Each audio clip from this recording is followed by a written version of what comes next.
think you can recapture the control, the composure you had against Arsenal in the semi-final?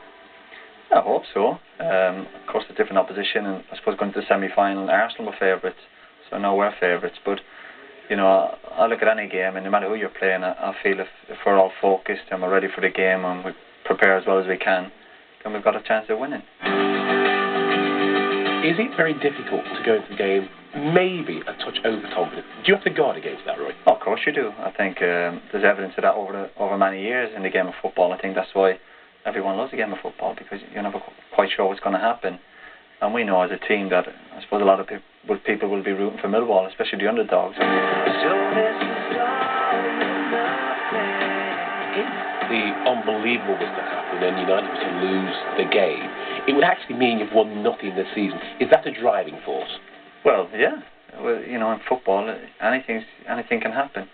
And as I said, if we don't give Millwall the respect they deserve, then they will beat us. There's no doubt in my mind about that. I'm not kidding myself thinking that we've already got the cup. We've got to go into it. And like we did the Arsenal game. It seems incredible, but you know, hoping you do play on Saturday, you will be up for a post-war record 6th appearance. Have you given that a thought? No, not really. No, again, that's just a reflection on the players I've played with and how lucky I've been, and the teams I've played with, because that's what it's all about. You know, I've been fortunate even going back to my first season of Forest, getting to the cup final against Spurs. But you know, unfortunately we got beaten that day, and you know, it's no good getting to all these cup finals unless you're winning. Roy Keane, disappointment, but his time will come again, I'm sure. People say the cup final's a great day out, not if you lose.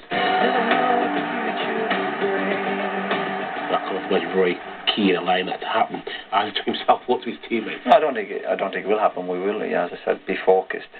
But in football, you never know. And if we win, it'll be fantastic. And if we lose, you know, hopefully you won't see our players on the pitch crying like big babies. You know, we'll have to take on the chin.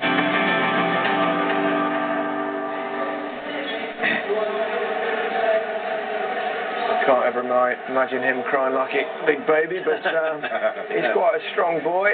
Peter, you played with him for a few years.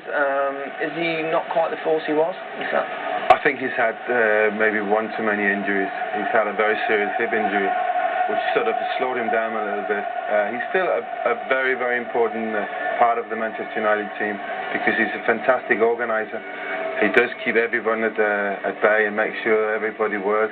And he's now got youth next to him. He's got Dan Fletcher, which I think in the semi-final he grew up. He became a man that day, showed everybody that he could play that position.